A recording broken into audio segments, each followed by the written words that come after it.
Well, as the rapporteur has said, and also my colleagues, I really appreciate this report. We really appreciate this report from the European Court of Auditors, since, as we know, the Parliament has repeatedly called on the Commission to promote and implement the use of gender mainstreaming, gender budgeting, and gender impact assessment in all Union policy areas and in all policy cycles from design, budgeting, implementation, and evaluation. Unfortunately, the results are far from satisfactory. These reports are shown, and just my colleague Eider Gardiazabal has said that they are really bad news. In fact, this report found that gender equality has not been mainstreaming across the Union budget in the same way as climate change or biodiversity. That extent, specific programs has been used to address discrimination based on gender.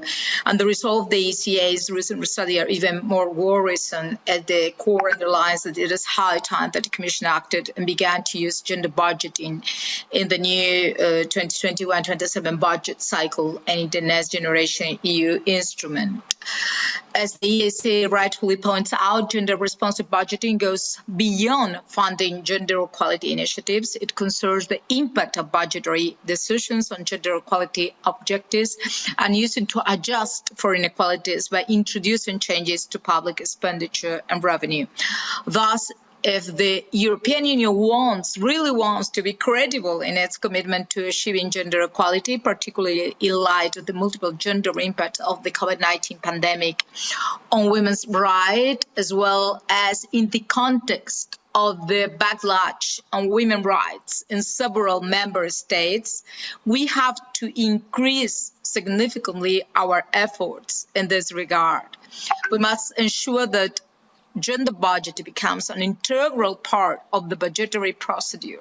Spending on gender equality must be monitored with independent budget lines for target actions and for proper indicators, impact assessments, and a dedicated methodology should be established, particularly as regards the fight against gender-based discrimination and sexual harassment on women's access to sexual and reproductive health rights.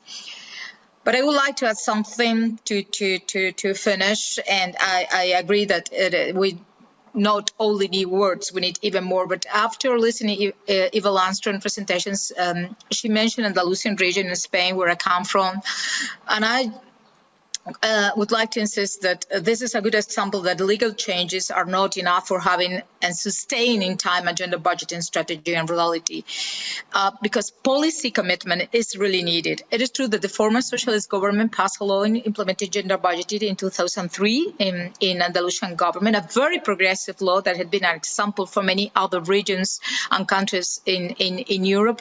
But in the last 2 years, we have a different government that it is supported by the extreme right party that denies gender approach in itself, and nothing has been done since. So in the last years, we didn't have any advance. So we need regulation changes, policy commitment, studies, and a robust methodology and pressure also for the society and political parties to ensure we are making real progress towards gender equality, which is not only for women, but is for the whole society, for the whole European